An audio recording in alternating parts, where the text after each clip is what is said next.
So Ethan, what do you think about Twin Peaks: The Return?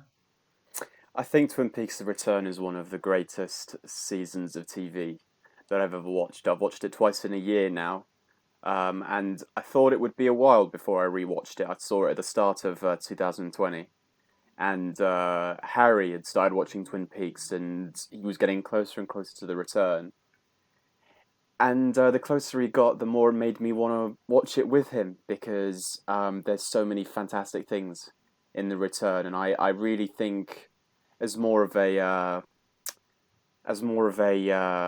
modern kind of extension to the original show, it's something that definitely appeals to me more than the original two seasons from the early '90s, late '80s. So I was really happy to rewatch it, and all rewatching it has done is just firmly, made me think that it is one of the greatest shows I've ever watched, and I do treat it as the third season of Twin Peaks rather than its own separate entity altogether. Even though I understand why you would. Yeah, I mean, I got into David Lynch uh, in 2020. I think 2019. I saw Blue Velvet in 2019. It was the first thing I'd ever seen by Lynch. And then 2020, I watched all of his feature films, like a ton of his short films, and yeah, Twin Peaks. And I think pretty much the final thing.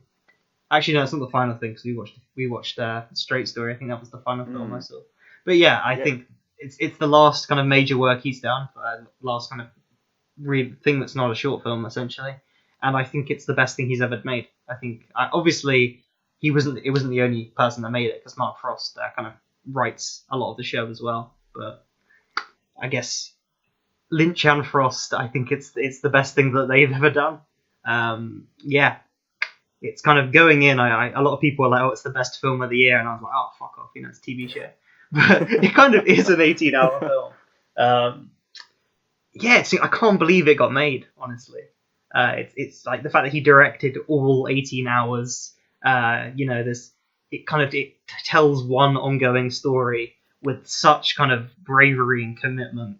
Like mm. there was no censorship. There was no like producer notes or anything. It's just kind of pure raw David Lynch, and I can I see why think people. commitment is a good word to use as well because to think that he waited 25 years to complete the story that he set out to write and to be committed to waiting 25 years.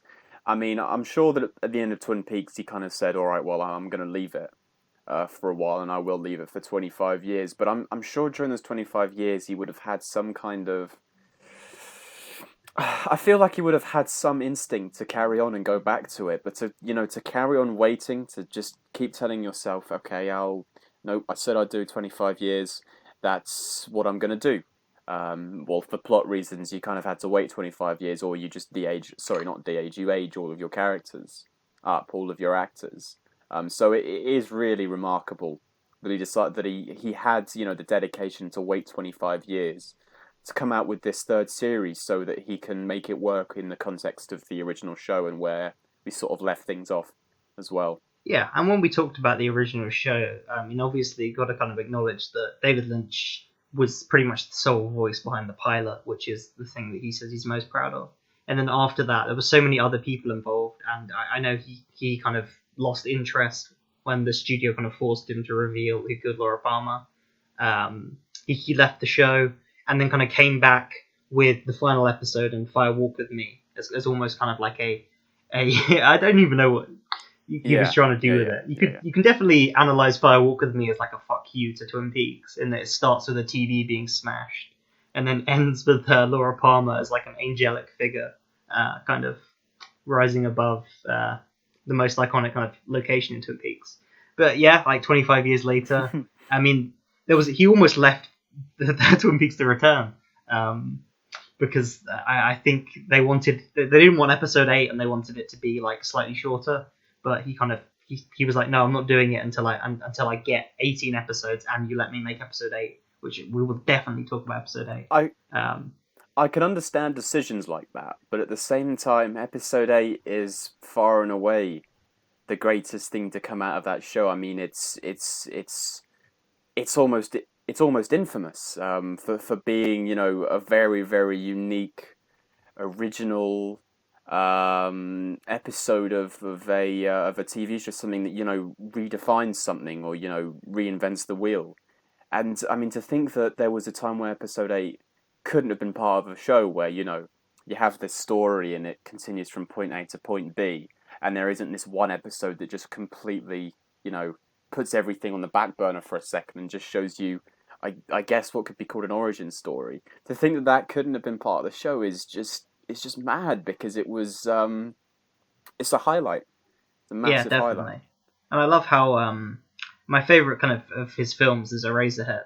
And I love how you can just look at the beginning and end of his career. If you're saying this is the last kind of major work he does, I know he's doing another TV show, but like Mm, just kind of you can draw the connections between things like Part 8 and Eraserhead, and pretty much every kind of trick and theme that appears throughout his filmography, the things that really interest him, are in The Return.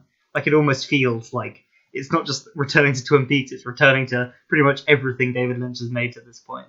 But it's set in the modern world, you know. I think it's definitely a reflection of the kind of the world he sees around him. Because it feels very jarring when you watch The Return and it's episode 1, and suddenly we're jumping all over America, and it's modern, and it's kind of it's HD. You kind of see these like cities, because Twin Peaks, even though it was made in the 90s, it felt like the 50s, because it was the nostalgic 50s of the 90s, really. So it feels even more jarring because they suddenly be in like 2016, 2017.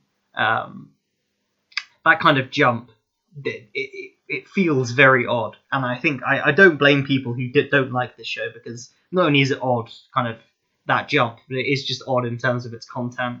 It moves at an incredibly slow pace. Like part 1 and 2, the kind of, I think it's like an hour and a half, 2 hours. The double bill that kind of opened it. mm. It's pretty much incomprehensible. You're basically watching a series of vignettes of characters you don't really know, and occasionally someone from Twin Peaks will show up, but they're really old and they're like doing nothing basically.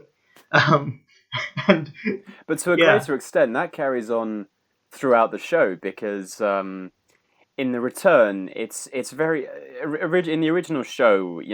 Every apart from the stupid James subplot, everything took place in Twin Peaks. It was a, like you always say, it was a soap opera. It was a very melodramatic show about life in a very small town in Washington State.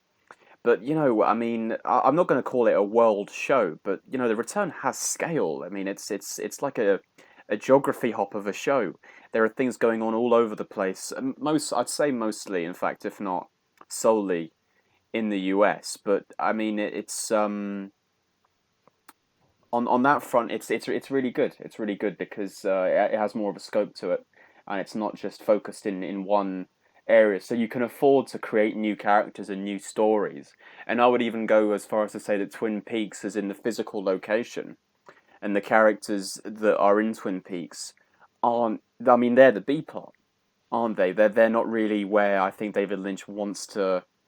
Well, maybe he would disagree with that if we asked him, but I think that what he's interested in the most is Dougie and Bad Coop, and how events transpire around that, rather than showing a random clip of Dr. Jacoby and seeing what he gets up to. And the same with Big Ed, and the same with Nadine. Yeah, yeah, it's definitely a conscious effort to use what was already there to make something completely new, and it kind of yeah, refuses to give you any kind of hit of nostalgia. Like when we go back to Twin Peaks, it's kind of miserable. The world of The Return is dark, like the one location in Twin Peaks we return to every episode is the Roadhouse, which is horrible. There's so many, again, the strange vignettes that end episodes of just people and their kind of miserable, like disgusting existences. Um, yeah, I love this kind of refusal to kind of give in to nostalgia. We definitely will talk about Dougie because it's the biggest example of it. But even things like the music, that there's this kind of little to no music cues from the original show. Characters early on, they don't really get heroic moments. Eventually, you will get, like, I don't know what. So in the first this episode, I think you see Jacoby and you see him like painting a shovel, and that's it. That's the kind of moment you get with him. and then Yeah. you see the Doctor, kind of Donna's dad. He's like on a Skype call. He literally like phones in his performance. You just kind of get these tiny glimpses that are kind of incredibly small, and it's almost like an anti-fan service. Um, I definitely respect that because this is a different thing. This is technically Twin Peaks season 3, but it is also a different show entirely called Twin Peaks: The Return. I think The Return is Yeah. as important in that sentence, if not more important than Twin Peaks. And the scenes that take place in Twin Peaks are very random and odd. And I don't mean odd in just they're weird, but I mean they feel not out of place. But I think random is a good word for it, or lacking in purpose or kind of direction. It's just here's scenes of characters that you remember from the original show, and here's what they're getting up to now. And some of them obviously do have a bit more of a direction. Obviously, the stuff with the sheriff and the police, and that plays in quite a lot, especially towards the end with what's happening with Bad Cooper more than anything. But I mean, when I think about scenes the set in the literal place Twin Peaks, I think of these really long, drawn out kind of could be completely taken out and it would have no consequence on the show, but are also some of the best things in the show, don't you think? Yeah, that's definitely you've hit the nail on with these long drawn out scenes, because this show, if it's made up of a collective vignettes that kind of spread across America that are dark, that's kind of what that's pretty much all we've said about it so far. We have to emphasize just how long these scenes are and how little is achieved in them, which again I massively Yeah. respect. It just, especially early on when you're introducing someone to the show, it's incredibly jarring because you don't know what's going on, but then suddenly you'll just be watching someone do something and you don't really know why. Obviously, the most iconic or most infamous is someone sweeping for about a minute and a half. Um, it's just It's someone longer than that. I sweeping. think it's 3 minutes, right? Aren't they sleeping for about 3 minutes? There's a lot of scenes like that, Yeah, and I think it's really yeah. funny. Like I think he's doing what he wants to do. He's kind of almost critiquing this idea that we have to return to the past to kind of seek some happiness. And he's kind of playing a joke by making you sit through this. And the biggest joke of all is Dougie, the Dale Cooper. Probably, as we said in our previous podcast, the best thing about Twin Peaks is just Carl McLachlan as Dale Cooper, and how like he's just like such an enthusiastic character. He's very sincere, Yeah, and you kind of get yeah. swept up by his optimism, and he kind of really carries you through that show and like almost summarizes the tone of it. In this, you're watching him as this kind of child who doesn't really understand anything. He kind of like walks around, not really knowing what he's doing, being literally guided. He can only repeat what people have just said to him. And you think, oh, okay, this is going to be a couple of episodes long. This is just, but no, it's most of the show that you're watching Dougie. I think that it's such a commitment to a bit. Like it's maybe the longest payoff to it's maybe the longest setup to a punchline or kind of payoff ever done on TV. But it's fantastic, and we talked about this outside of the podcast. And my thing was that I thought it was a great idea because I knew it was coming. I knew the moment where he would kind of like switch back to the Dale Cooper that you knew and loved. I knew that was going to happen. But the first time that I watched it, I was so scared that Dougie was going to be Dougie for the entire show because that's the thing about Twin Peaks. It's unpredictable. It's hard to anticipate things because it's almost like the show has an internal logic that only David Lynch knows, and we can't predict anything because it has such a randomness going through it. So I honestly didn't think that he would come back, and then you have that payoff when he does, and it is Dale Cooper, and he's just like you remember him, and it is such a rewarding moment. It's like David Lynch has just said, "Well done for staying here for 16 episodes, waiting for Dale Cooper to come back." I'll tell you what I'll do is I'll give him back to you for the last couple of episodes, and you can have fun with him again, just like you remember. It's one of the few scenes that kind of has the music from the original show playing as well. There's like so few moments where they Yeah, kind of give you that hit of nostalgia. You're just kind of trapped in this weird modern reality. It helps that Dougie is really definitely. funny as well. Carl McLachlan is incredible. Like honestly, he makes this show what it is, doing 3 or 4 kind of performances. Obviously, Bad Coop we'll talk about is kind of an incredible villain. He does such a good job there. But Dougie is really funny. Just every kind of Dougie plotline, I think is great. I think it's kind of Lynch returning to that critique of this kind of middle class suburban life. That this guy he kind of comes back as just he's nothing. He's a complete blank slate. But no one notices or cares because he brings a bunch of money home to his wife. He just kind of sits and does Mm, nothing in his job, and like no one fires him, no one really cares. He just kind of lucks his way through things.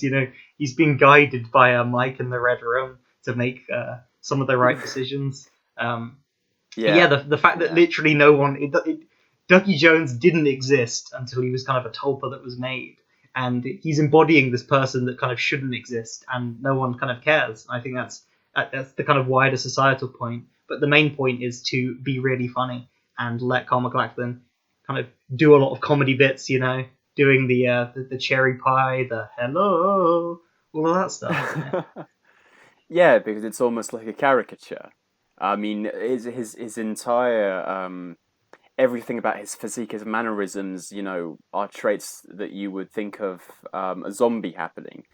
Something, not even someone that just walks around and basically gets guided through life, and not really having any kind of control over your own actions. And it's a really I didn't even really pick up on it or think about it, but obviously David Lynch is someone who has looked at suburban America in the past, and that kind of darkness that's underneath something that looks pristine and almost too good to be true, too perfect. And Dougie Jones really does, have that going for him. He just basically, like you said, he kind of lucks through everything, walks around, basically gets told what to do. But it's the way that he acts. He has nothing to say, and he's just so monotone and mundane and lifeless. That's the thing. He's very, very lifeless. And sure, he does move around, but he has no. I guess he has no self control. That's what I'm getting at. Yeah, But there are people so make many decisions for scenes him. of people like dragging and pushing him. Like it's almost like he needs to kind Yeah. of he can't walk anywhere on his own. He kind of needs to be guided, and he's just completely guided through his kind Yeah, of and bizarre like you reality. said, and like you said, no one calls him up on it. No one thinks that it's. I mean, I think people comment on how odd it is, but no one seems to think, God, we should get this guy some help. And I mean, it's almost like Lynch is laughing at this entire kind of, I guess, part of American society where someone could act like this, and no one would even, raise a finger to actually get him any help. They treat it as completely normal. It is like a massive parody, in a sense. What also It's really good. sells the Dougie stuff for being so good is how good Naomi Watts is as his wife Janie E. Jones, which is Janie E. being an incredibly funny name. I can't really describe why Janie E. and Sonny Jim are so funny, but they are. It's because Um, it's because she says Sonny Jim quite a lot. That's just a really funny name for Naomi Watts to say. Yeah, I remember honestly, like when we were watching the show, it felt like the thing I was looking the most forward to watching this with you is you not knowing the sheer amount of big names that was in this show. I don't think you had any idea how many well-known actors that you really like would be cropping up. I mean, sure, you have some of the regulars. You expect Laura Dern to be in there somewhere, but yeah, and Naomi casting Watts Laura maybe. Dern as Diane again. I mean, that's kind of it's like, oh, that's fan service or a Lynch fan because it's like this kind of off-screen character from Twin Peaks and it's Laura Dern, but then she's just kind of Mm, gives this really strange performance for the whole thing, and again you're like, I don't really know what her deal is. She just kind of swears at Albert, and that's pretty much all she does. But then you get this yeah, massive payoff at the end with her character, and this incredible scene where she kind of doubts her own existence, and like so that's almost a kind of another piece of subversive kind of casting in making Laura Dern definitely. Diane. Definitely. And but yeah, I mean, a lot of the fun came from like saying, okay, there's going to be a big actor in this episode, just you wait, and then your eyes popping out when you see, I don't know, Michael Cera playing a Marlon Brando knockoff. You didn't think Amanda Seyfried was a big.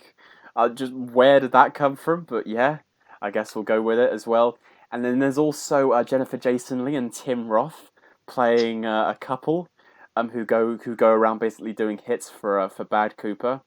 I mean, there are just so many big names in this that you wouldn't expect. I really think that David Lynch kind of went all out. I'm sure I'm forgetting quite a few others as well Monica that weren't in the Bellucci. original show.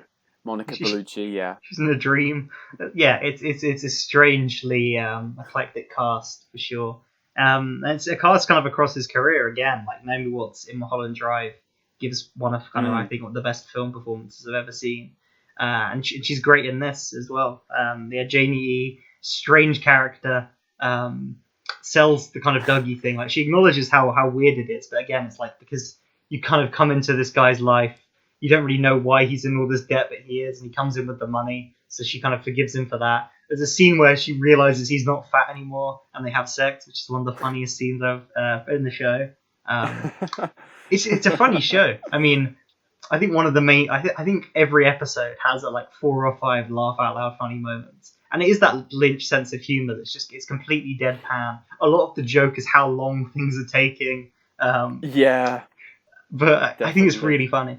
Um, and I he's funny mean, in it we've too. I gone mean, back and he's we've watched so many, we've rewatched so many moments, just short scenes, short clips from the show that had us in tears when we first watched them.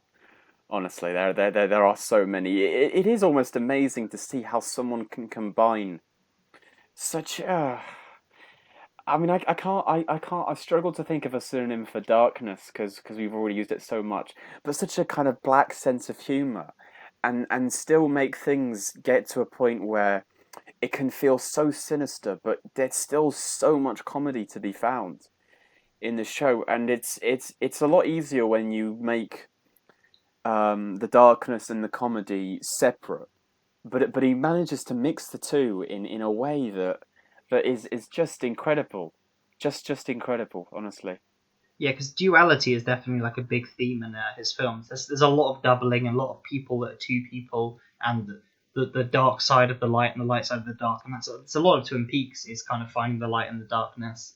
The original show, and with this new one, whilst we say it's different, the tone obviously is a lot darker. It feels a lot more modern. We're barely in Twin Peaks. He manages to, through both kind of performances of Carl MacLachlan and a lot of the scenes, capture this kind of duality between Dougie, who is the comedy and the lightness, and Evil Coop, that is the kind of the darkness. And I mean Yeah, that is key. yeah, That it is different. It's fundamentally different Twin Peaks, but it has that same kind of DNA and kind of weird sense of humor and dark scenes with like really strange practical special effects that are scary but also kind of funny. It really doubles because down they're on quite all those wacky and things. zany, aren't they? That's what makes you want to laugh. But it's all. I also think that they're very impressively done, the CG, because at times it comes across really like I don't know. I guess wacky, but you can believe it in the sense that you're watching something that David Lynch has come up with. So in the grand scheme of things, it doesn't actually seem that weird. It seems completely appropriate for his kind of approach to filmmaking. You buy into the logic of it. You're like, oh, okay. So in the Yeah, Twin Peaks universe, your head can just explode, and there's a small yeah, golden exactly, orb, and it's called a exactly. tulpa. Like when Dougie shows up, and it's like, oh, you were manufactured. It's not like, oh, you have to read a Wikipedia page to understand. It's like, no, he was manufactured. That's all you need to know. That he is made, and this is how he was made. You know, there's this golden orb, and his head blows up, and yeah, there is a logic to it, and I think if you can kind of tap into that kind of logic, you just kind of go along with it, and you kind of get caught up in its weird pacing and its kind of dreamlike logic, its black humor, and it really is something special. But again, I can see why people who were expecting some like nostalgic return to Twin Peaks, you know, and all the coffee memes or whatever, or were expecting I don't know something different, would not like this show. Mm. Yeah, no, I completely get that. I think it is definitely, if you stick around to the end, I think you'll be glad you did, even if you don't get the ending that you expected, even if you were expecting resolution, which you never should with anything that David Lynch ever creates. I think you'll still be I think you'll still be happy that you Can managed we to get to jump? the Can we ending. can we jump to the ending and talk about that? Because I think that is really kind of subversive and genius. Um, the episode, basically episode 16, you get Coop back, and it's really nostalgic, and you're like, oh, it's all coming together. All these disparate plot lines that you've been watching are finally clicking into place. And episode 17, halfway through, gives you this incredible payoff where literally everyone returns to the sheriff's office of Twin Peaks, and everything is solved. The guy with the glove, he punches Bob, destroys it. It kind of the show does Oh, what you think. the greatest thing was when I told you that this character, when we first saw this character, I said, Harry, this is the most important character in the entire show. You don't even realize.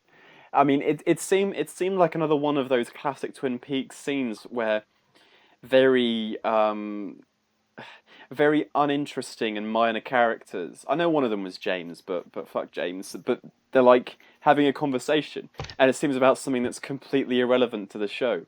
But I mean, when they introduce this character, you think, oh, this is just going to be one of those scenes.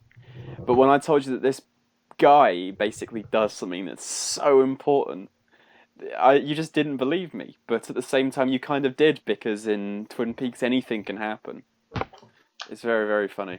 Because that guy was just for some reason, and like everything in the show was for some reason like guided by the fireman and Cooper. Fireman, yeah. Because basically, what you're watching is this big 4D game of chess between the forces of good and evil, represented by Judy or Jowday and Bob and the fireman and the woman from Mulholland Drive that sings. Um, but yeah, at the end, everything comes together and it's incredibly satisfying. And it's like, okay, the show's like solved. It's given us the perfect ending. But it's such a weird scene because there's just superimposed over the scene is Carl McLachlan doing a concerned face, and it's just over the scene. Like you can't enjoy it. You can't enjoy this incredible catharsis because it's just visually like it's putting you off. Um, and then Yeah, he's and like, it oh, feels like things aren't really over because up until that point, you've seen the main threat to be Bad Cooper. He's the person that you want to stop.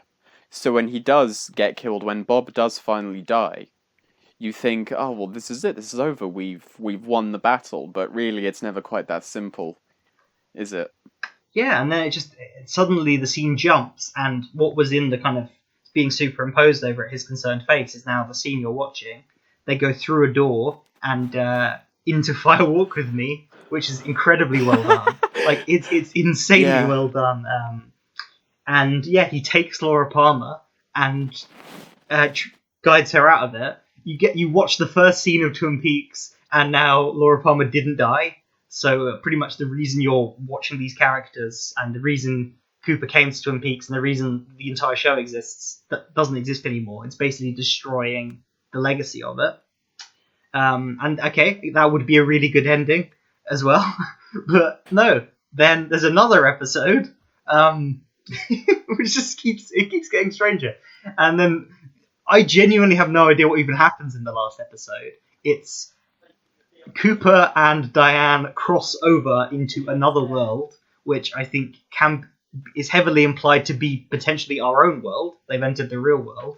Um, he meets someone who may or may not be Laura Palmer. They drive for about half an hour, and they go to the real life house where not Patricia Arquette lives. And then the show just ends. And it's like it's almost like the point was that you never get any catharsis answers. You don't want answers, and it just completely breaks the show by giving you the ending that most people would want, then undoing the entirety of Twin Peaks, and then in the finale coming into the real world, and then it just cuts to black. It's so strange and so anticlimactic in like the perfect way. I still don't really know how I feel about it, but I feel like there's no other way that Twin Peaks could end. A show that ended with a cliffhanger, came back with a film that refused to actually answer that cliffhanger and instead are asking way more questions than it answered, and then getting 25 years later to do this 18 episode conclusion, wrapping it up with an hour and a half to go, and then just adding like 100 more questions. It just feels so perfect, honestly. How That's could it the end amazing any other formula way? that Twin Peaks. That's the amazing formula that Twin Peaks follows. It always answers a question by asking two more in its place. So there's always more to be discovered. There's always more to think about. And with that final scene, I know how I feel about it. I feel about it being a really good final scene. It's more that I don't know what to think about it. I don't know what it all means. I don't know what the significance uh, of Dale Cooper asking what year it is. I don't really know. I don't know what it all amounts to, basically. But I was happy enough to spend the journey getting there, and I think the thing that really helps, all in all, is that anyone who goes into watching anything David Lynch makes, and I literally said this about 5 minutes ago, don't ever expect something that perfectly ties things together. And in the past, it's been one of my problems watching his films because he's really great at creating a very, very gripping mystery. And you get involved, and you just spend time wanting to get to the truth, wanting to know how it all comes together, like a massive jigsaw puzzle. And then a lot of the times, it's never. In fact, I'd say a lot of the times, I think it's never quite as simple as that, and that's where he's not been he's not been a director or a storyteller that I like as much. But I think with The Return, I was happy enough getting to that point, knowing full well that my questions weren't really going to be answered, but just not caring. A Because if big you care, then you're not going to enjoy anything David Lynch ever makes. Yeah, a big strength is definitely that he doesn't always resolve the narrative, but I think you always get an emotional catharsis at the end, like an emotional kind of like Mulholland Drive is the ultimate example of like by the end of it, you kind of Mamo, I'm the recording a the podcast. the Sorry, Harry, go on. yeah, so Mulholland Drive, the wider kind of plot becomes this kind of emotional payoff.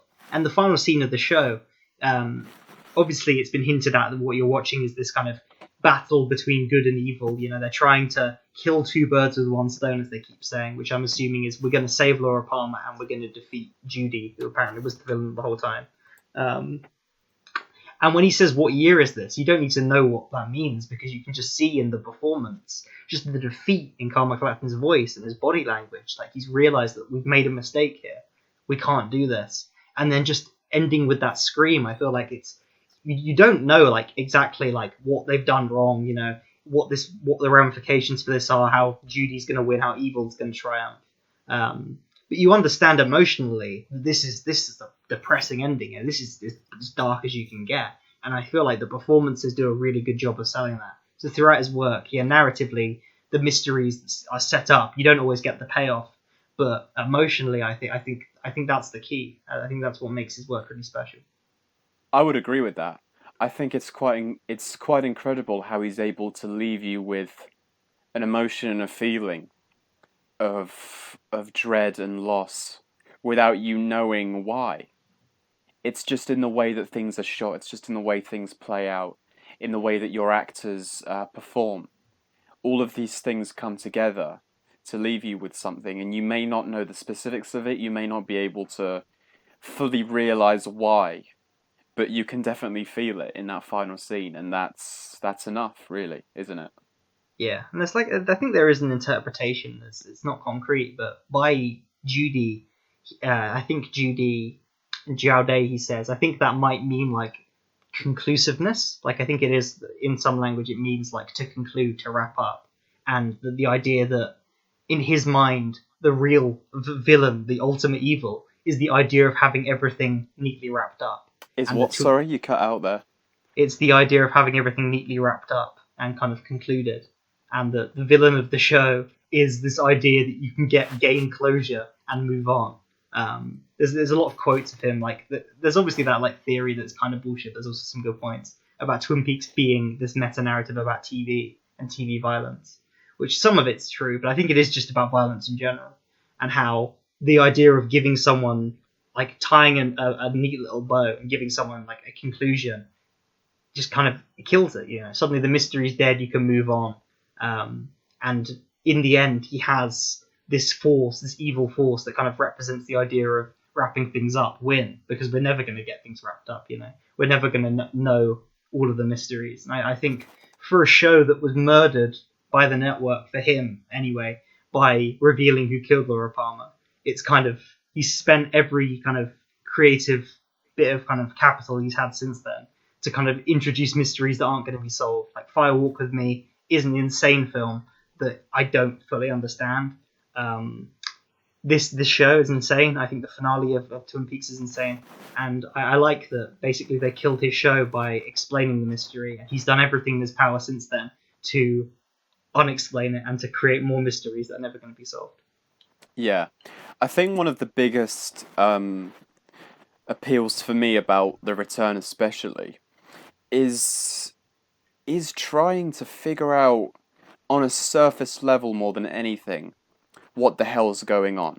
Like the first time that I watched it, it felt like characters were being introduced seemingly out of nowhere, and trying to figure out how everything relates to one another was really difficult. I mean, especially in that first episode, when you have a corpse appear that has the body of a person who disappeared like 25 years ago and the head of a local librarian, and it's so many things like that that happen very very early on and throughout the show that you spend so much time trying to relate. Okay, that guy in Las Vegas, the one from Mulholland Drive, how does he fit into all this? And you try and figure out the chains between the characters, and sometimes you end up watching scenes that just feel like they have no bearing or consequence at all, but they're still fantastic. I remember that scene towards the end with Caleb Landry Jones out in the woods, right, with the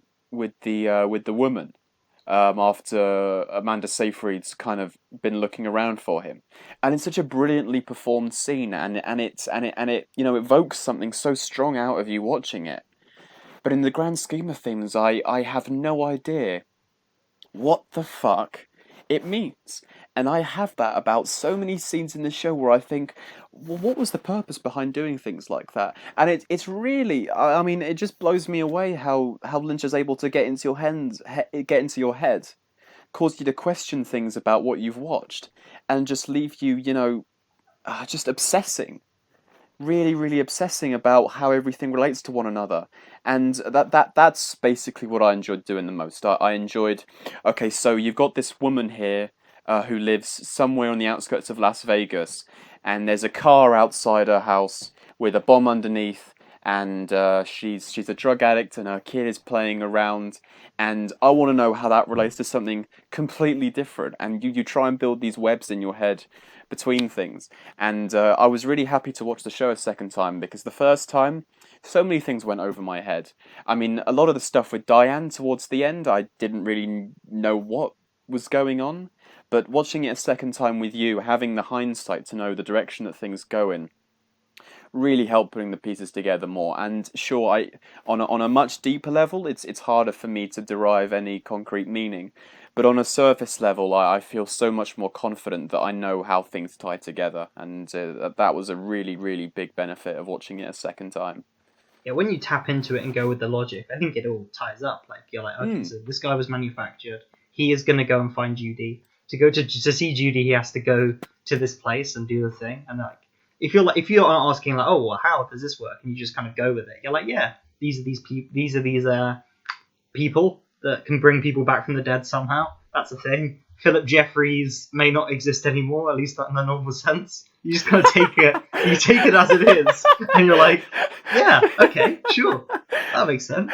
You know, Yeah, like why is any of this happening? yeah. I don't know, but it's happening, and you go with it, and you can enjoy it. There is a plot line that goes from start to end, and it is you can follow what's happening. There's a lot of characters. It's we watch back on it straight after, and it's funny to watch two things that are doing the same thing with having tons of Mm. characters, and they're all going to come together at some point in the end. How satisfying it is kind of depends on what you're in it for. Like the entire Las Vegas plot um, pretty much kind of goes nowhere, but it gets wrapped up in this incredible scene, which is a guy is a mild indiscretion if he can't get into his parking garage, so he just pulls out an Uzi and kills Tim Roth and Jennifer Jason Leigh, and that's it. That's about an hour's worth of scenes you've watched. Just didn't mean anything, but also it was Yeah. really funny, and I guess in trying to portray this like really kind of fucked up world that we live in real life, and Lynch's reflection of that, it did have a strong impact. And it's just Definitely. it's so much of that. Like, And that's really how I feel about the Caleb Landry Jones scene out in the forest. It's so powerful and it's so absorbing to watch because the two actors are like acting their socks off in that scene. It's really really good, and there's like an impending sense of something horrible happening. I mean, it doesn't help that he's got a gun in his hands and he's clearly done something that he regrets, and you don't know what it is. Maybe he's killed Amanda Seyfried off screen. You have no idea, but it's just it, it doesn't really have any relevance. It doesn't really mean anything significant in the overarching story of Twin Peaks, but it's there and it has an impact on you when you watch it. And there are plenty of scenes like that littered throughout the show that I really really like. Um, Honestly, they're so good, so good. do you want to talk Um, about some of those scenes, or should we talk about episode 8 and kind of Evil Coop and that kind of stuff? We can talk about those things. The thing that I wanted to talk about really quickly as well, actually, was I really, really think that Carl McLachlan gives. I mean, you said a second ago that you think Naomi Watts and Mulholland Drive is one of the greatest on-screen performances, and that's fair enough. But I really think that Carl McLachlan in this TV show, Yeah, one my of the God, best. he is excellent. I mean, he is multi-rolling, and it's amazing because he kind of with Dougie and with Bad Cooper, he kind of plays them. I mean, I guess on the surface, maybe from like a script writing perspective, or like the way that they act on paper, seems very similar. They're both quiet characters. They both seem quite. I mean, not passive in a. I mean, obviously, Bad Cooper's quite an aggressive, violent character, but I mean, they're both passive in the way that they act, the way that they move, and things like that. And you think that and they're just very similar in that way. But I mean, the way that Carl McLachlan is able to give such a varied performance between the two, I mean, considering that they are both quite quiet, don't have many. They don't really have many scenes where they're allowed to, be very dramatic. That they are very, very kind of, especially Bad Coop, stoic characters that don't really have like yeah, like I said, scenes where you have to act over the top or act dramatically. But the darkness that he brings to Coop and the kind of I guess goodness that he brings to Dougie, and having watching that reflection within 18 episodes is really really really brilliant. It's amazing what a ponytail and contact lenses that are kind of black will do. I mean, he's terrifying. Bad Cooper. He's a really scary, intimidating character throughout. Yeah, it really is one of like it's a really great villain performance. And like before I went into the show, the idea that the guy who's playing Cooper is going to come out and basically be Bob, like be this kind of like the most kind of evil thing that's ever existed. Um, it just kind of seemed a bit. I was like, oh, that would never work, but it works so well. And there's so many kind of great scenes of him just kind of being intimidating. There's also a lot of funny Yeah, scenes, and you he know. don't, and like I said, Uh, he doesn't have a lot of room to. He doesn't have a lot of room to overact. It's a very very, yeah, like I said, quiet and kind of subtle performance as Bad Coop. I mean, a lot of the lines that he delivers in the exact same tone, and it's always very monotone as well. He's almost robotic at times when he says certain lines. He feels very artificially created, but what he's able to get out of that, like the terror that he inflicts on characters and the viewer, it's really really amazing, honestly. yeah, for sure. Um, I guess we'll talk about episode 8. I will probably go way longer than that. We're just talking about like we could definitely if we wanted to talk about all the great moments. But episode 8 definitely deserves talking about because we mentioned it Yeah, let's talk earlier. about episode 8. If Cooper is kind of embodying evil, episode 8 is showing you where that evil came from. It starts actually as a kind of a normalish episode that Cooper is kind of betrayed by Ray or Evil Coop, and you kind of see these things bring him back. Then you watch Nine Inch Nails do a song, and we go from Nine Inch Nails to the first atomic bomb going off, the first nuclear test, which I guess Lynch is kind of highlighting as a gateway or a trigger for this kind of being, which you can interpret to be Judy, to send evil to Earth. This is like the birth of a new subatomic evil. I think the atomic bomb is a big theme in a lot of his films. I think Eraserhead is really about the nuclear bomb.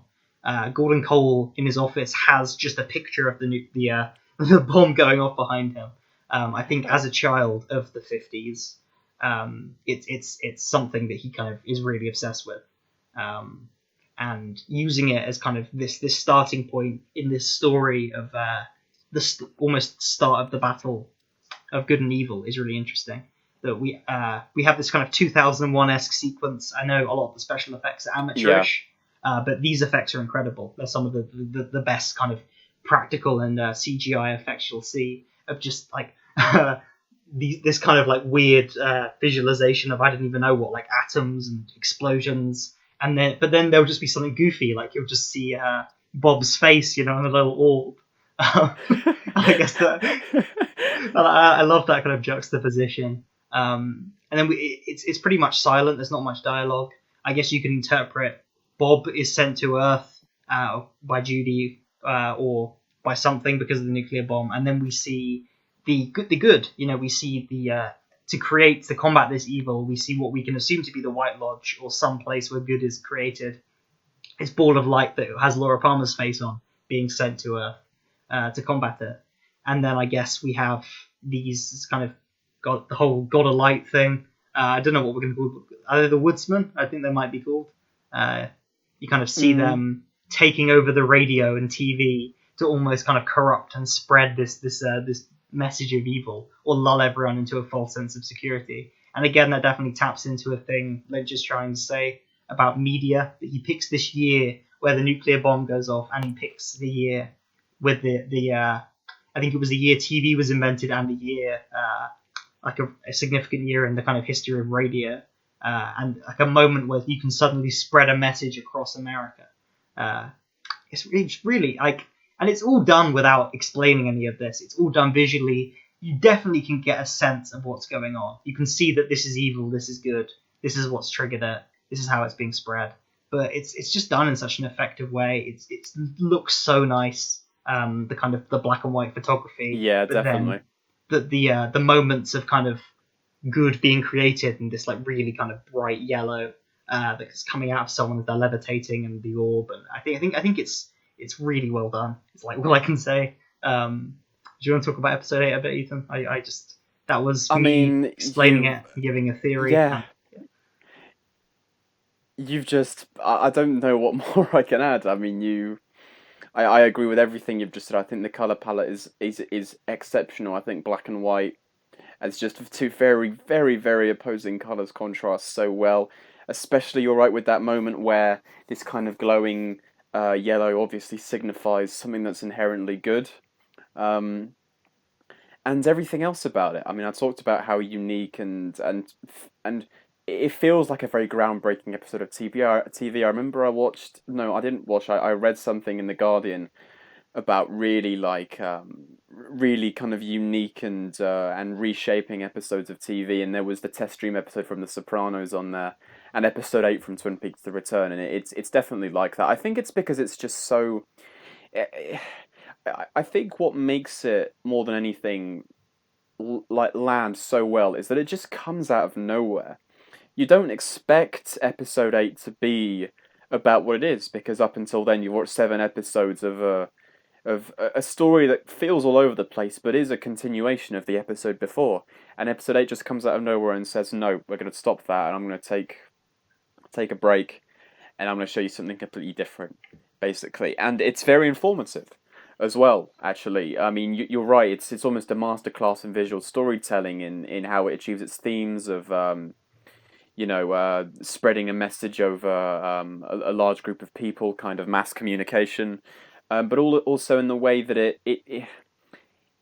it's able to answer, or at least give you a bit more information about really important questions that you've had about the origin of certain things and where things come from. I mean, you feel like Twin Peaks started off as this very basic and compelling mystery about the murder of a high school prom queen, and it's simple, but you already feel like you've been launched in at the deep end. When you kind of look back, and episode 8 is really great at going back all the way to the start.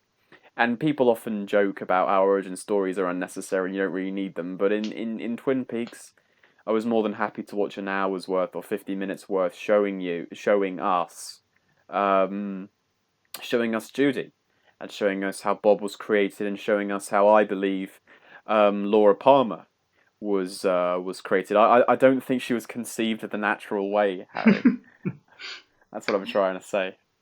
Yeah, I think the Laura Palmer as this kind of spirit of good is really interesting, and it's definitely something that the show was trying to do.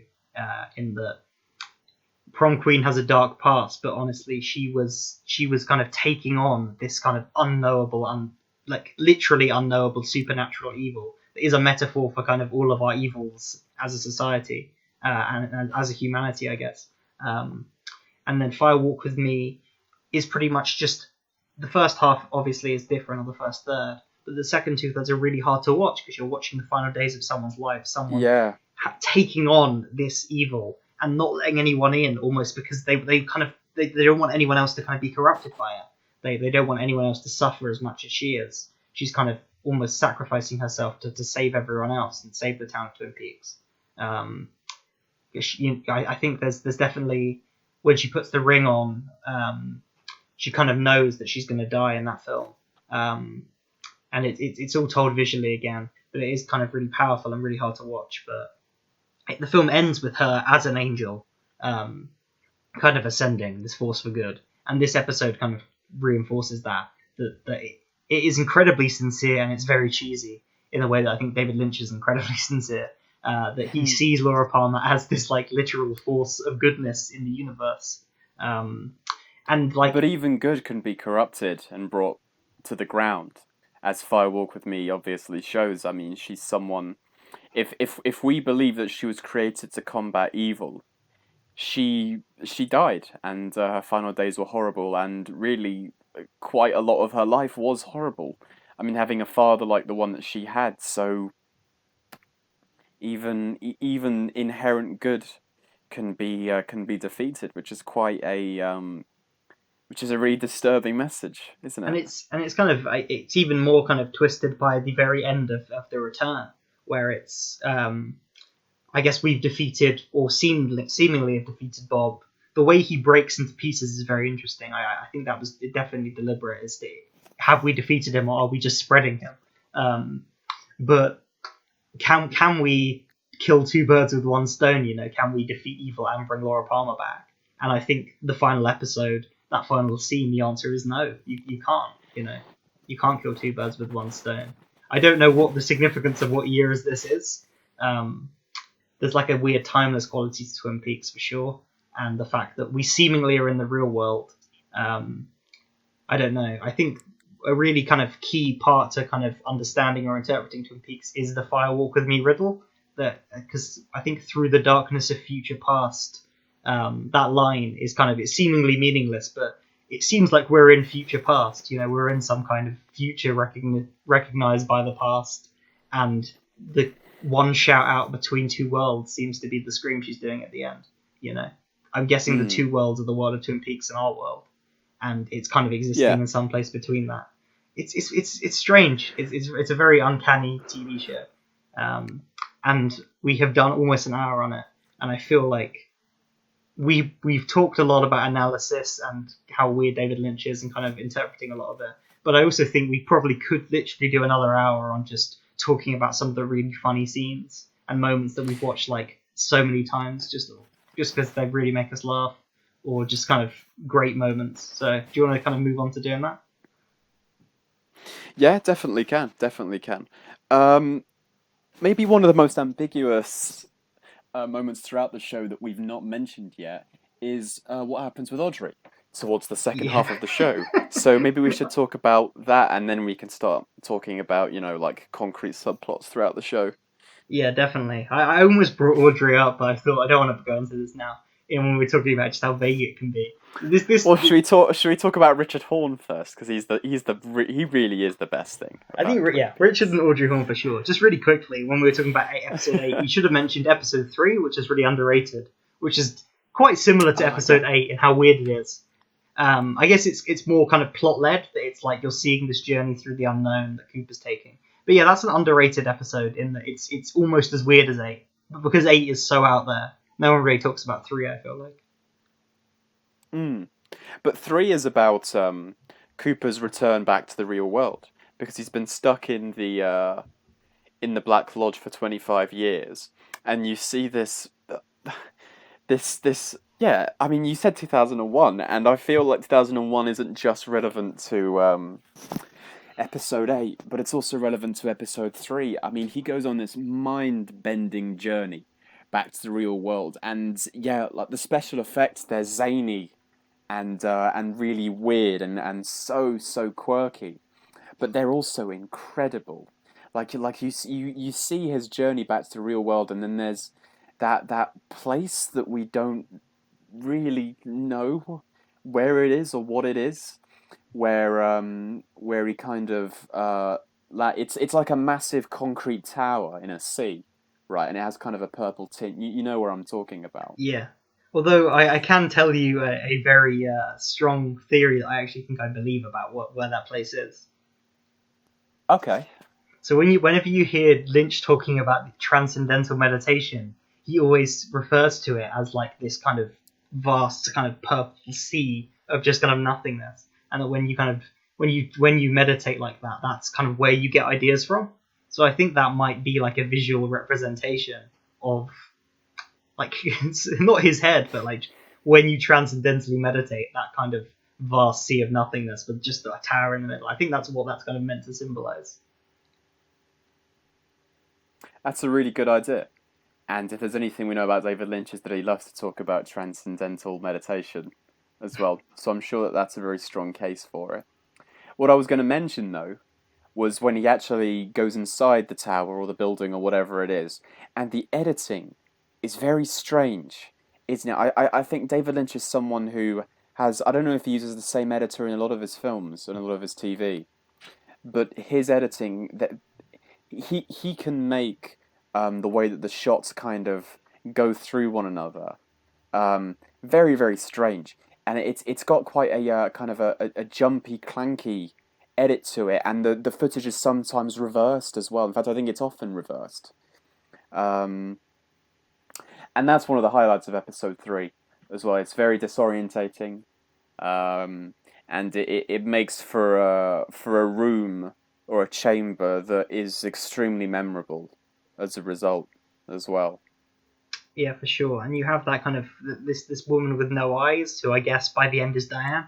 I don't know Yeah, yeah. exactly what's going on with that. Again, the really strong theory that he wants to return to episode 3. Cooper wants to come in through plug number 3, which I guess is coming into our world in episode 3. Oh no, sorry, he wants to go to the number 16, which is the episode where Cooper returns. But Nido doesn't let him and makes him go through number 3. Which I guess is like if Cooper wants to skip straight to the emotional catharsis and come back, but is forced to kind of come as Dougie. That's like another kind of meta element that I think is got to be deliberate with the numbers. But it's very strange. It doesn't really explain itself ever. But it's a really cool kind of visual journey. And we are about to hit an hour, but I think we're just going to keep going because there's so much Yeah, we haven't I'm talked happy about. to. I'm definitely happy to. Yeah, so Audrey Horn, I think it's like another Dougie, right? that it's like the audience wants to see Audrey return. She was the fan favorite character, but you have to wait a very long time, and the scenes with her are Even when very you very finally strange. do get to her, yeah, it's not like she's becoming the crux of the story when you see her. Her scenes. I mean, I think she first appears in that one episode that has a lot of really, really long, um, very slow-paced scenes. But her content in those episodes, and God, I remember this so well as well when I returned to The Return, watching it with you. How funny those scenes were with her husband, and just how repetitive and cyclic they are. I mean, just going in circles constantly, never feeling like they're ever actually going anywhere. But also trying to figure out who it is that she's looking for. And that was a big part of it because she's looking for someone called Billy. Is that right? Yeah, I think her husband's called Yeah, Charlie, and she wants to meet someone that's called right. Billy. And it's basically, I guess you could see it as some kind of purgatory. But she's in this place and wants to get out, and it just goes on for like 3 episodes. If you cut back to it, it's another 5 minute scene of them arguing about nothing, and you don't know what they're arguing about. You don't know why she's never mentioned in regards to her son that is the worst person who's ever lived. It just Yeah. it feels so disconnected. I mean, yeah, yeah. Richard Horn, not nuanced in any kind of way. I mean, he's probably more evil than Sauron, and Sauron does embody pure evil. It's actually amazing how he just doesn't have a single ounce of goodness in him. I don't think he does a single good deed in the entire show. And I mean, this isn't a character that we see in one scene. I think we see him. He is not as prominent as other characters, but he is prominent enough that he leaves a big mark. If you ask me, And he his does leave a highlight big mark. is the moment where he murders a child by running over them with a truck. Um, that's definitely the Richard Horn highlight. You have the great scene, which again completely disconnected. The guy from Lost Highway does a magic trick, and then he is having a breakdown whilst driving, and it keeps cutting back to him, still mad that he called him a kid. Which is I don't know why it's so funny, but it is. Um, yeah, I think it's funny because yeah, that's like the first time that you really get introduced to him. So you don't really know who he is up to that point. But the fact that he gets so riled up about someone calling him kid a couple of times, I mean that tells you right away the kind of person that he is. I mean, he doesn't like being belittled. He's got a very, very short temper, and anything will set him off, basically. And I think it's funny that you cut back to him and you expect, oh, I mean, when someone calls you kid, you don't really make a big deal out of it. But you cut back to him, and he's still really pissed off about being called a kid. And there's no one in the car with him. He's just talking to himself, beeping his horn. he's still Uh, crying, still laughing yeah, to himself. yeah. I mean, he's so unhinged, and it's just a fantastic character introduction because you don't know what he's like at that point. And I could have happily just. I mean, if he had, I don't know where he was meant to be driving to, but I mean, as long it would have been so much better if he had just been driving for the rest of the show, and every next episode you still get another couple of minutes of him still driving somewhere, still angry that he got called a kid a couple of times. Obviously, that wouldn't be good, but it'd be very funny because it was hilarious when I first watched it, and it was hilarious when we watched it again. I realise this podcast is becoming as structured as Twin Peaks: The Return, but a character that has pretty much that plotline is Jerry. He's just in the woods, and like 3 episodes later, he's still in the woods, and it's like, what are they doing with him? Yeah. He's just in the woods constantly, and the payoff is that he just sees Richard Horn die. He just stumbles into the plot, and then there's nothing else. Bizarre.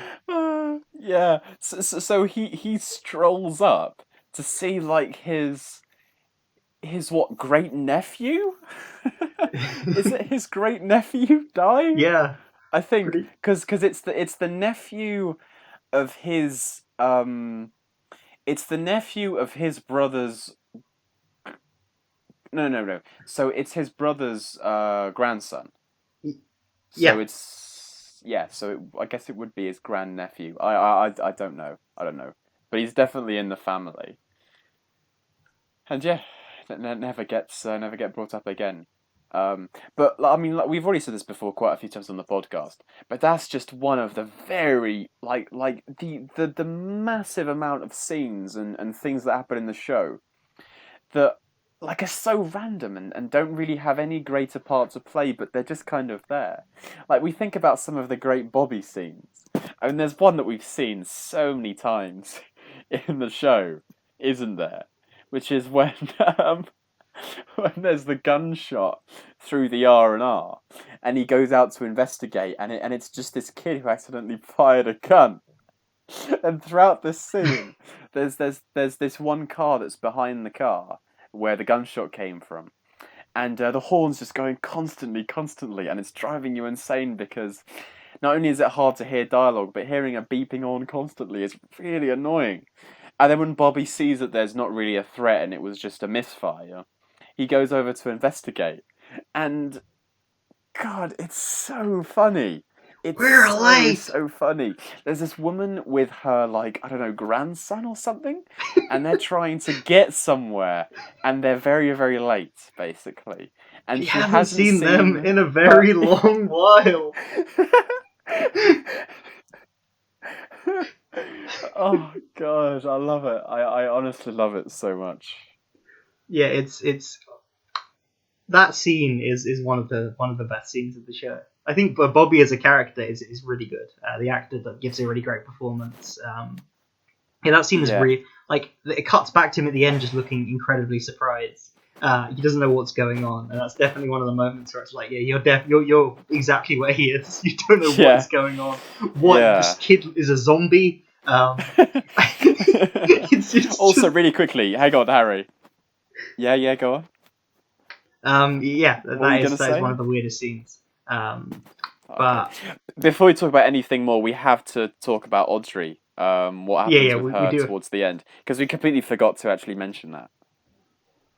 Yeah, do you want to Um, try and explain it? no, because you had a really fantastic theory, and I'd like you to talk about it instead.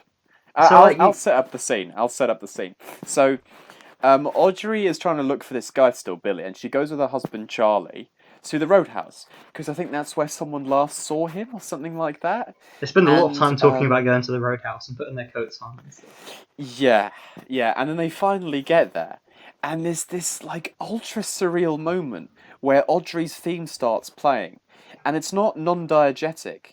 It's diegetic. I mean, like the band at the Roadhouse is literally playing Audrey's theme. It's almost like the Imperial March moment from Solo, a Star Wars story.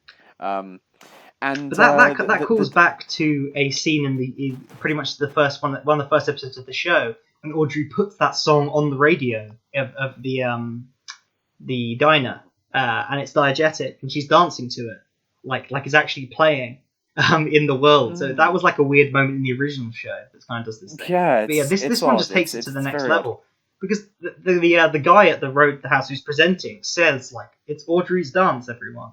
You know, it like I when I watched it, I really didn't like that because I was like it was kind of breaking the fourth wall in the way that Twin Peaks never has before.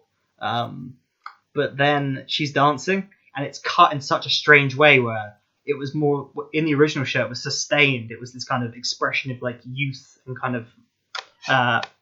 I guess she was like a very mischievous character. It was probably her iconic defining moment. But you're watching this kind of perverted recreation of it that she doesn't really want to be doing. And then suddenly, just some violence breaks out somewhere. She runs over to Charlie and is like, "Can you get me out of here?" And then it kind of you get almost, is it a glimpse of reality? I don't know, but it's her in this, just she's kind of weird, she's got no makeup on in this kind of white gown looking into a mirror, and that's the last time you ever In a see very Audrey. white room. It's Yeah, yeah. and I remember you saying, "Oh, well, I want to see where this goes." And Oh yeah, I was you like, don't. we were talking about it, and I was like, well, you were like, oh, what do you think is going to happen for the last two episodes? I was like, well, I really hope we get some payoff to the Audrey thing, and you just burst out laughing. Because I remember being in your exact shoes, thinking, "What the fuck's going on with Audrey? This is crazy," and you never really get any kind of solid payoff to that. But do you want to talk about the theory? Because it's a really, really good one. I liked it a lot when you told me about it. So wait, sorry, I'm dying here. There's a couple of It's okay.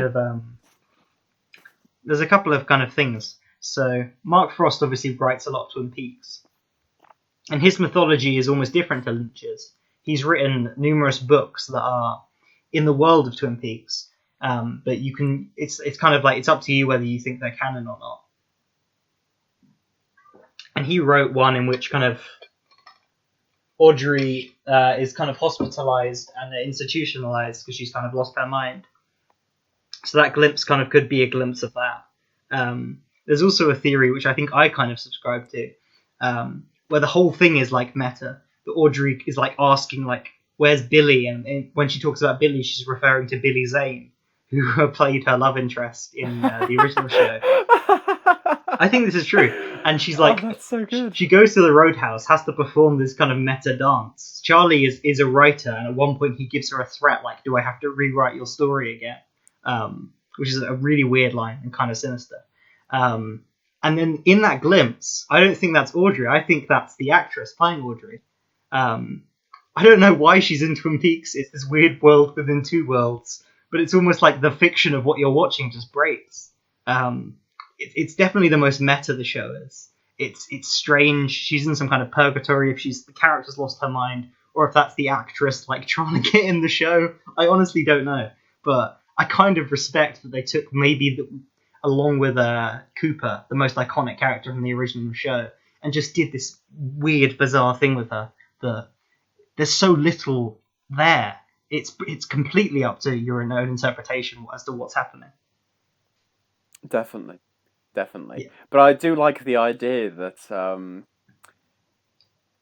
she's been hospitalized, and You don't like that's where the she Billy is. Zane theory? I do like it. I think it's a fun little detail now that you mention that, because I of course know who Billy Zane is by name. So I'm quite proud of the fact that I would have got that if you had mentioned it, which you did.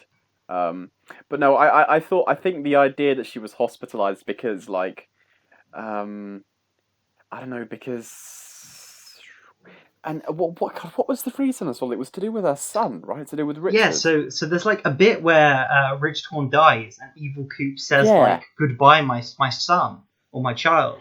Oh, It's that's really it. Of weird. course, And right? Yeah. I think in a Mark Frost book, it's kind of Evil Cooper comes back and kind of rapes Audrey, and that causes her to kind of lose her mind. Again, if that actually happened, if that's in the text of Twin Peaks, I have no idea. It kind of exists in the place that all of Mark Frost's books do, or it's kind of true and kind of not. It's Yeah. pretty much up to the audience to decide how much of it they want to believe. Um, but it would track because of all the really kind of really dark stuff that happens with Diane at the end, where suddenly Diane, who throughout the show you've been watching, she's a tulpa like Dougie was. The first Dougie, this is. She Mm. was kind of created. She was kind of created for a reason. If you can imagine, she was created by Dougie, not by Dougie, by Evil Coop, so he could stick around. And she kind of suddenly remembers. She kind of becomes herself again, and she has this like incredible speech where she's like, I'm not me," and she talks about being kind of assaulted by Evil Cooper, and that's like a really kind of incredible scene, and it kind of would imply that Evil Cooper's like when he first kind of came back from that final scene of the original show, he did a lot of really heinous shit before kind of going away. Mm. But yeah, there's a lot of there's a lot. We haven't even talked about Yeah, I was just, Gordon Cole, yeah. Every Albert. 5 minutes, I'm like, oh, we haven't even talked about this really big thing yet because it's so dense. These 18 episodes, so much happens, so little happens, and so much happens at the same time. It's really cool Do you like wanna that. do you wanna talk about where were we? I can't even remember. We could talk about Gordon Cole and the FBI because they have a big role in the show. Yeah, they do. So Gordon Cole and Albert and their new sidekick Tammy. It's Tammy Preston? Is that Agent her Tammy name? Preston, yeah.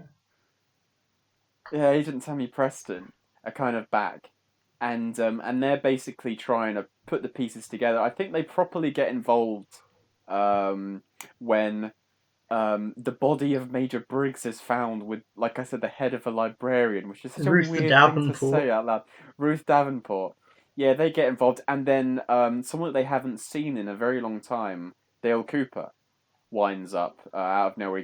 He gets arrested, and I think he gets arrested somewhere in Nevada, I want to say, and the FBI come along basically to see if it's him, and I mean, it is Dale Cooper, but something feels very, very off, obviously, um, because he's acting like a sociopath, um, and that's kind of where the FBI, get their roots, and they're trying to figure out. I think mainly the stuff with Matthew Lillard and call it, and Major Briggs, and how that all plays into things. And they also want to figure out why this Cooper isn't acting like the Dale Cooper that they knew. And then they bring in Diane to help them with that because Diane knew, I think, Cooper better than anyone, right? Mm. Yeah, and they're kind of putting together pieces. It's a lot of scenes of just you kind of just watch David Lynch acting, so that's very funny. Um, he did a Yeah, good job of like making his character deaf so he can just shout all his lines, which I think is pretty much the only line delivery he could have ever done is just shout the lines. Yeah, they're really good scenes, and they kind of to the audience almost kind of help you piece together what's going on a little bit. You kind of understand that there's these like wormholes you can go between. You can go to the White Lodge, Um, Briggs is kind of again he's a player in this game of 4D chess between good and evil. They use Briggs a lot of like they'll suddenly just go like, oh, Major Briggs is doing this, Major Briggs is doing that. There's a lot of that kind of stuff. But yeah, the scenes there's some really funny ones, some very entertaining ones, and by the should we end, I talk think they about? help you kind of piece it together. Yeah, should we talk about the funniest scenes in the show for us? Yeah, I just want to quickly. I remember we were talking about Bobby. I just want to quickly bring up him because, like I said, Ah, he gives a really good performance. And one of the great moments I think is in episode 3, where he sees a picture of Laura Palmer and he kind of like starts to cry, and it plays Laura Palmer's theme, which is played so much in the original show that you're sick of it.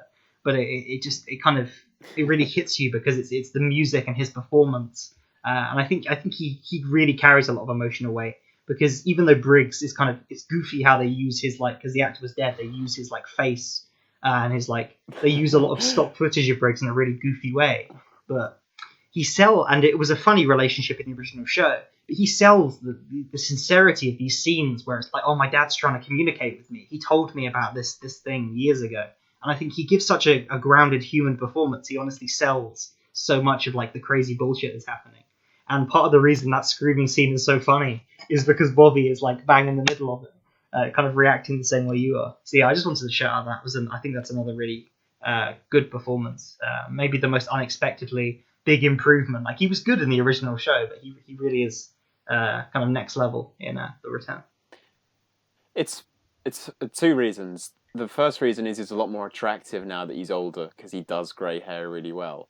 And secondly, I think Lynch just knows how to utilize him a little bit better. I mean, you said this when we were watching the show.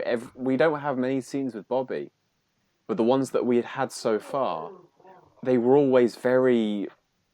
They always had like a really deep emotion pouring through them. They were always about reminiscing on something or having to carry some sense of guilt and there were a lot of really, really good scenes with him talking to his mum, with him talking to Shelley and as well about their daughter, and they're all just really, really good. I mean, like you said, they ground his character a lot better. And I think partly the reason why he's carrying so much emotional weight is because of that guy that he killed in Fire Walk with Me. Bobby killed a guy. Bobby killed a guy. Okay, if we're talking about funny moments, though, we have to talk about Ike the Spike because Yeah, that that's was the that was my go-to. Yeah.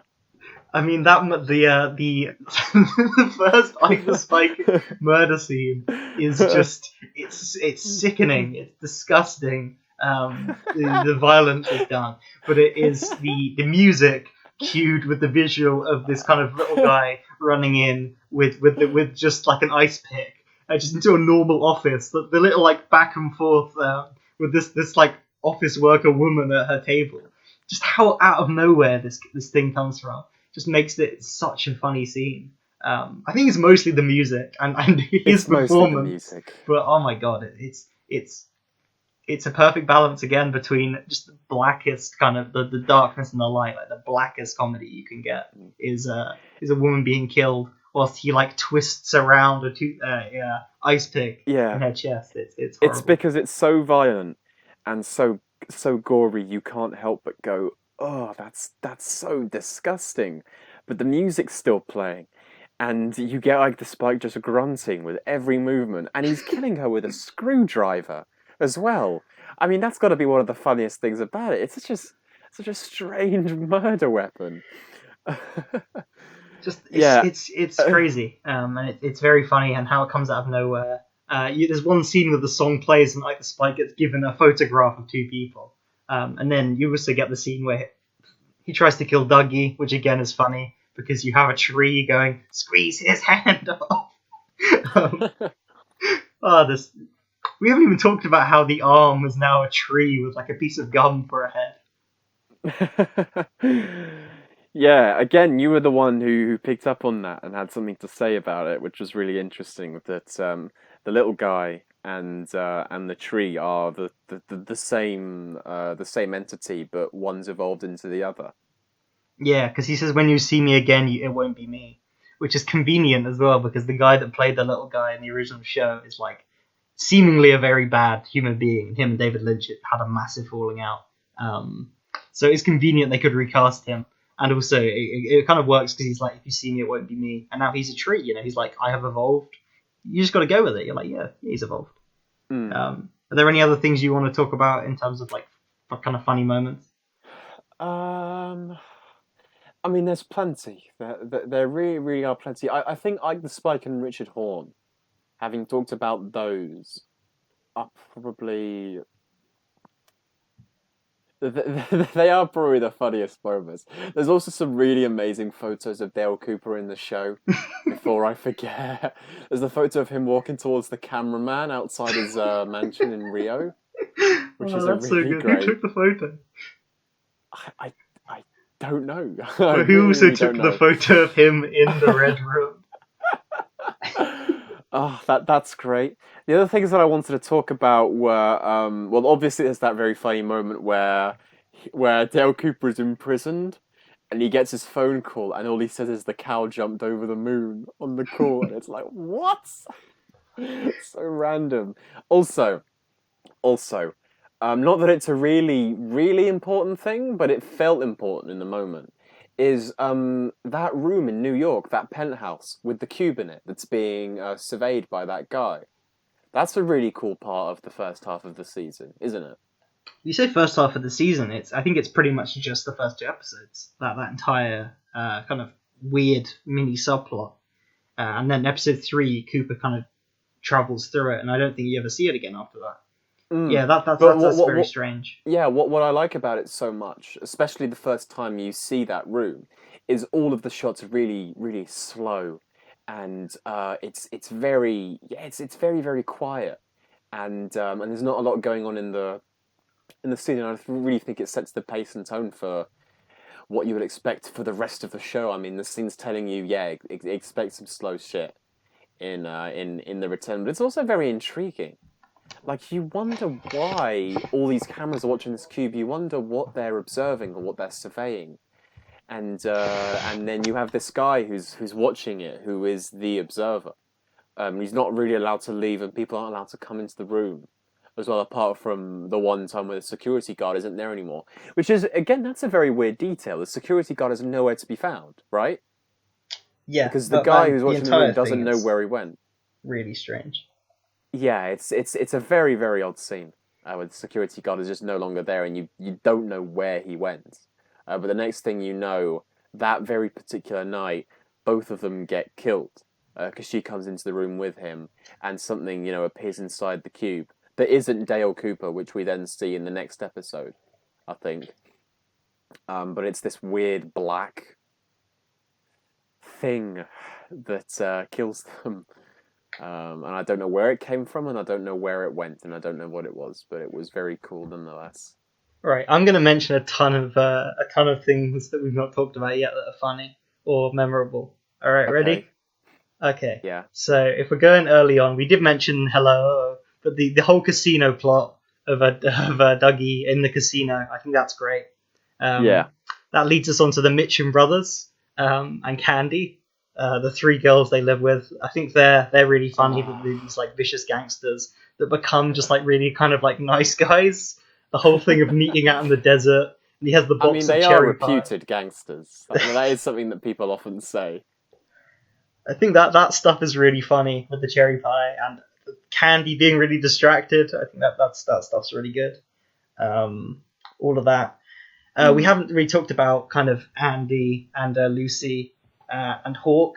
There's a really great scene where they're talking about a chocolate bunny, and it's like it's not about the bunny. And there's a really long pause, and they start to think, is the bunny actually a clue? Which again is like another thing Mm. of like that Lynch does, where you start to think Yeah. like just the weirdest, most disconnected scenes are going to come back and be important.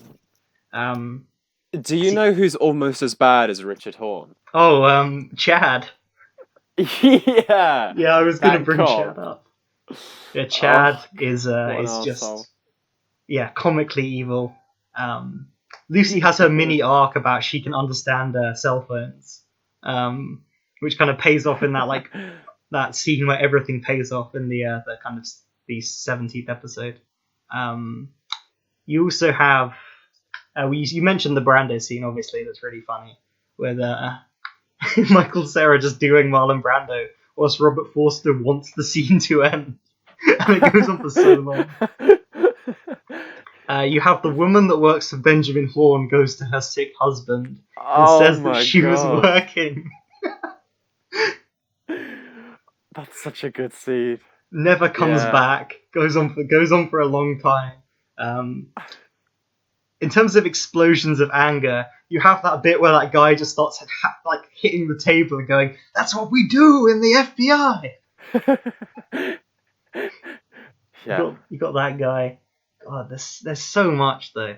In terms of the kind of insurance stuff, you have like the whole Dougie with the coffee thing. A guy that tries to kill Dougie. Um, Do you remember the scene where because Dougie's been fucking up a lot at the moment, his boss gives him a bunch of like new clients to take on, so he gives him a bunch of case files, and Dougie just kind of like scribbles through them. He's guided by like a light or something like that. And yeah, then when he brings in the files the next day, you think, oh, this is like he's just scribbled, he's just doodled his entire way through these case files, and his boss is just sat there speechless, and he's like, oh my god, Dougie, thank you for bringing this to me. This is definitely something to think about. he's kind of guided to Hilarious. unearth this criminal conspiracy that's somehow to do with the Mitchum brothers and Vegas or whatever. You mentioned Jennifer Jason Leigh and Tim Roth. Their death scene is great. There's an incredible moment where they like kill someone and Tim Roth just goes, "Next stop, Wendy's," and they drive away. That's also great. Um, Yeah, and there's also like the incriminating name to the warden of that prison. He's like, "Do you want me to talk to you about Mr. Strawberry?" Who is Mr. Strawberry? Why is that such a scary name to the warden? It's like oh god, what's the name of that character in House of Cards that Frank brings up to that guy to get him to like fuck off oh, basically? I can't And it's remember just such that. a Don't mention it. lazy screenwriting thing. Yeah, There's but there's the it's scene where literally Evil like that. Coop arm wrestles Jason Voorhees. That's a great scene. Um, Wait, what scene? Sorry. with the arm wrestling, with the guy who's arm wrestling is like Jason Voorhees from Friday the 13th. Oh yeah, It That, just like that's a he really goes into great this scene. pack of men on and he's like he's gonna win them over by just doing an arm wrestle with the toughest one there. The French woman scene where she doesn't leave. I mean Oh, I that's hate that scene. Although, speaking of Gordon Cole and the FBI, I love the scene where Laura Dern steps out for a smoke and Tammy and David Lynch join her.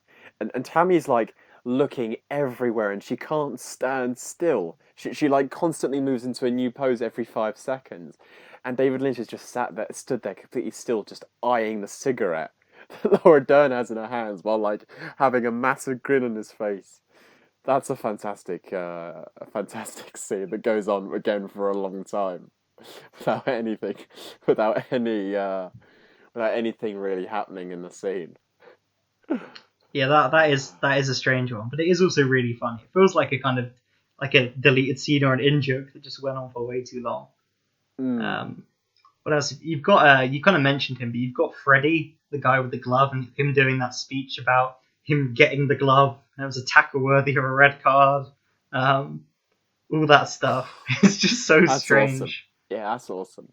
It's tackle worthy of a red card. God, there's just so many like small moments Ah, that like I'm sure I we know. can't I remember. mean, it's 18 episodes, and that does sound quite long, and it is quite long, but it's also not that long when you think about, I mean, shows that go on for like 6, 7 seasons. But Twin Peaks: The Return is so dense. Like, I kind of look back and I think, well, I mean, a lot of it was just slow, and nothing really important was happening. But it's also so much happened in those 18 episodes. There's so much to dissect and talk about. Sarah Yeah. Palmer, we didn't even mention Sarah Palmer, and she Oh my murders that god. guy and acts really guilty. No.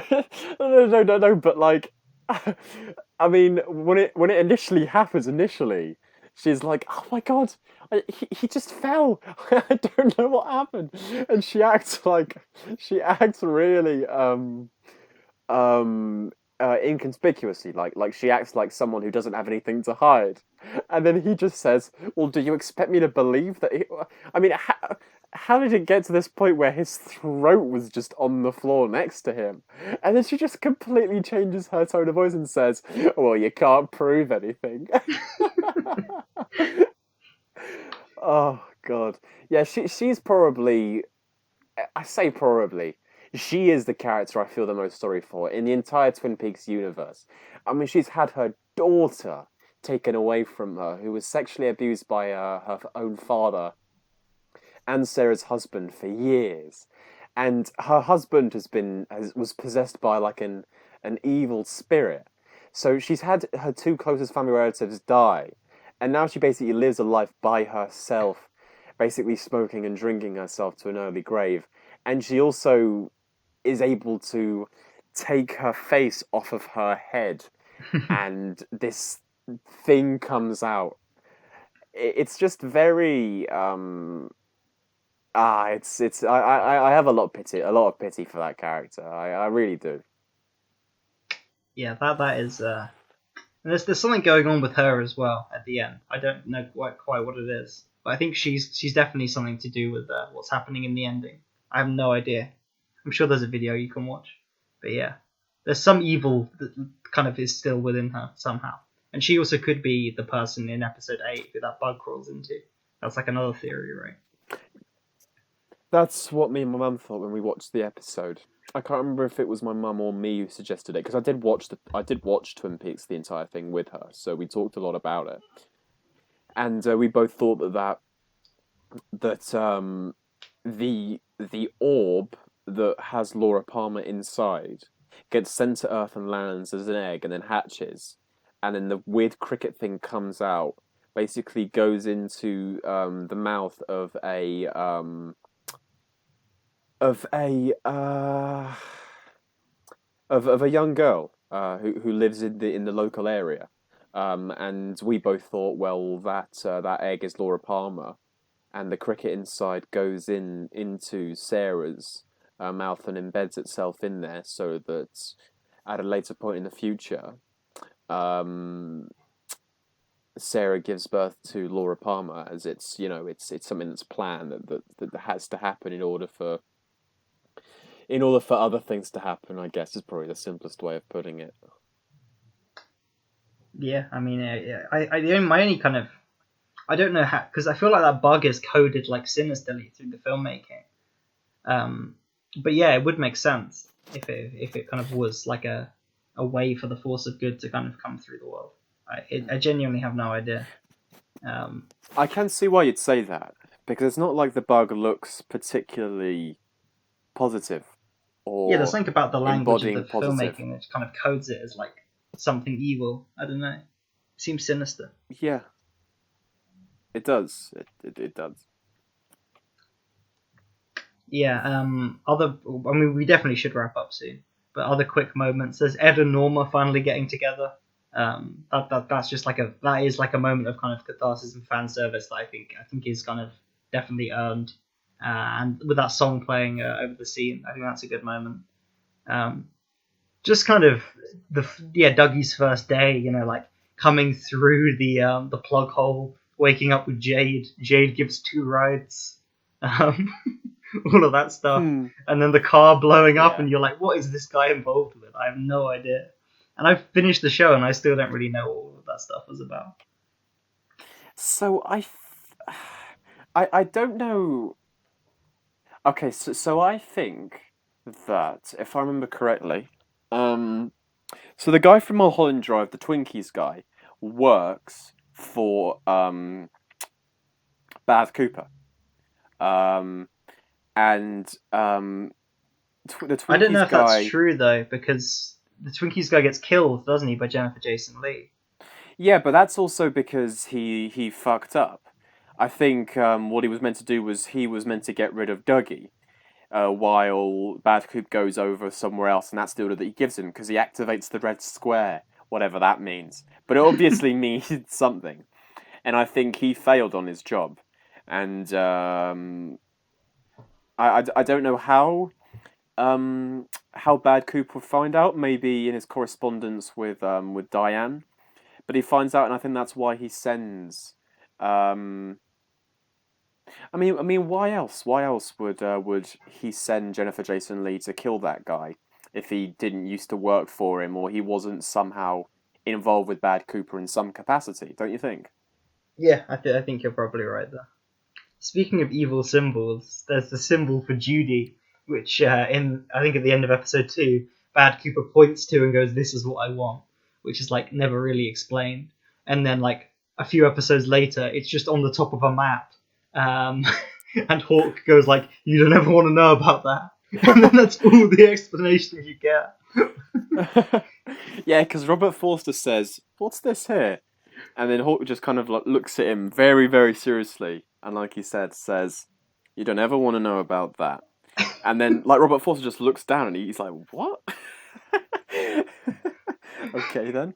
I It's a guess I very won't ask. No more questions asked then. all the Philip Jeffries stuff is also kind of like strange and funny. That you get like these you see the scenes from Firewalk with Me again where he's like we are the dreamer that lives inside the dream, which is obviously a very kind of a thing that keeps getting brought up. There's like we're not going to talk about Judy, and who do you think that is there? Pretty much everything he says in that scene ends up being also oh yeah they live above a convenience store as well. All of these Mm, things that he just in such a weird scene in that film end up being like 20 years later like massive payoffs. Turns out like the things that were like mentioned in that one scene end up being like such key parts of this universe that all these like evil beings live in above this convenience store. um he is like a machine now. Philip Jeffries kind of like he can help guide people between the worlds. I think I don't know. It honestly is a bizarre element, but I like that. Obviously, David Bowie died, so they found a way to keep that character in the universe. They never explain why he's a kettle, but he is. Because he is. He just is. yeah, Yeah, that stuff is there. We haven't mentioned it. Obviously, there's the whole kind of gotta like people. um, Again, we've hardly mentioned them, but they are a big part of episode 8, and they kind of pop up now and again. I'm sure mm. there's got to be so much other stuff that we haven't Yeah, yeah, mentioned. yeah. I did want to say earlier on when we were talking about it, I do like, as in Bad Cooper's aim and objective, because I think out of all of the characters that are kind of going where things seem to take them, he's one of the few characters that actually feels like he is, he is controlling his own narrative. He is out to get what he wants. And he spends a really long time basically just trying to find coordinates, right? He wants to find coordinates, and those coordinates lead to Ah, actually, let me remember. Do the coordinates lead to that random spot in the desert, or do they lead to? I I can't remember. don't. I think the coordinates lead to Philip Jeffries. I think that's what he's looking for, and that's why Ray gets hired by Philip Jeffries to kill Bad Cooper, or something like that, something along those lines. And I think the coordinates that Oh, wait, can I blow your mind here? Because yeah, Ray gets hired by Philip Jeffries, but when you hear the voice on the phone, it's not Philip Jeffries' voice; it's Sarah Palmer's voice. It's no, Yeah, it's really strange. It's like Philip Jeffries. It isn't Philip Jeffries that hires him, but it says they are, and I think people have are assuming Sarah Palmer. It's that actress's voice. It might not be the character, but it's definitely her voice on the phone in that scene. that's It's so weird. How did you? When did you find out about that? I've watched a lot of random YouTube videos, and a lot of the things I'm like, that's bullshit. But this one, I was like, okay, that's definitely a woman's voice. And I think there's a lot of mysteries about Sarah Palmer, just because of how weird her final few scenes are, with her smashing the picture of Laura, and her taking her face off and it just being pure darkness. Whereas when Laura Palmer does it earlier in the show, she takes her face off and it's pure light. So Mm, it's almost like, what if that bug was actually Judy, or something? I don't know. yeah, yeah, yeah. There's a lot of random stuff on the internet that is Mm. better But produced than this podcast. I think that Bad Cooper is trying to find Philip Jeffries because Philip Jeffries can lead him to something. He's Um, trying to find Judy. That's what because he has that symbol. He's like, this is what I want. So mm, and also he's trying to live, because it's very clear that at the end of 25 years he's going to get swapped back. But he creates Dougie to kind of save himself, and he's trying to find Judy. I don't know why, but he's also just trying to live, really, and kind of escape his fate, which is. I think Mike says, when he's in the Red Room, he's like, only one of you can survive, Um, so it's very much like, which of these two Coopers is gonna survive. yeah, but Bad Cooper it wants the coordinates from Ray because that tells him where Philip Jeffries in. Philip Jeffries is. When he gets to Philip Jeffries gives him information about something, and I can't remember what that information is. I can't remember if it's another number or another set of coordinates. But I remember that somehow Bad Cooper ends up in Twin Peaks. And he gets there through like a projector in that cinema room, right? That theatre. Is that right? Where the fireman is, maybe, or something like that? Yeah, I think he wants to get Nado, who is Laura Dern with no eyes, and she's an Asian woman. Um, Hmm. I think he needs her, and he's maybe trying to get to that black and white place that there's a portal to in the forest in Twin Peaks. I think that might be Right, something to okay. do with it. And what would do you have any idea why Nado helps him get to Judy? I don't know, but I think he's trying to get to her, because that's why he's trying to get to the police station at the end when the good Cooper shows up. Mm. I mean, I'm guessing she's just a piece in this kind of game of 4D chess that is being played that we can't understand and never will. You just kind of got to go with it. But there's a Yeah. reason he's headed to the police station at the end, and I'm assuming it's her, because she's being held in her cell there.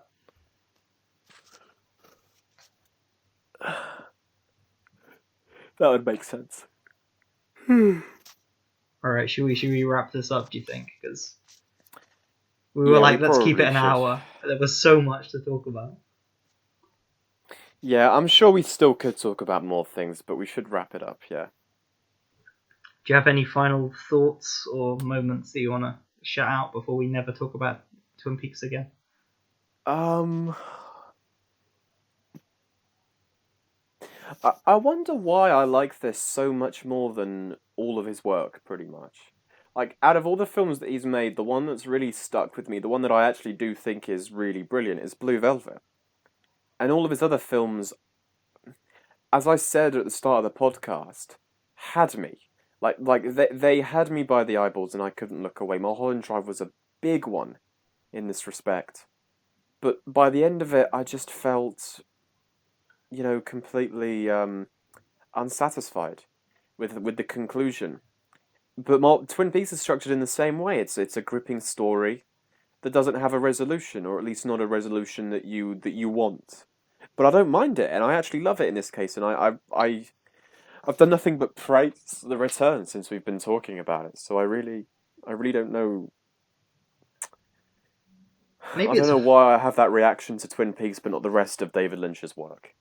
it could be a form thing that you're kind of you're in for such a long haul with TV that by the end of episodes when nothing has been kind of achieved, you're more willing to go with it Yeah, because there's or always maybe another episode. maybe I just really like the characters as well. Maybe I just prefer the characters in Twin Peaks to the ones I don't know in Lost Highway or Wild at Heart. Yeah, I mean, Lost Highway and Wild at Heart again.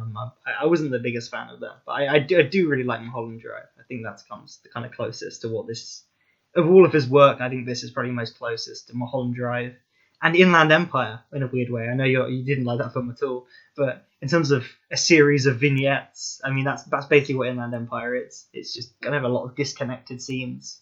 But I guess the difference with this is it does tell a narrative, whereas Inland Empire seemingly doesn't really tell a narrative at all.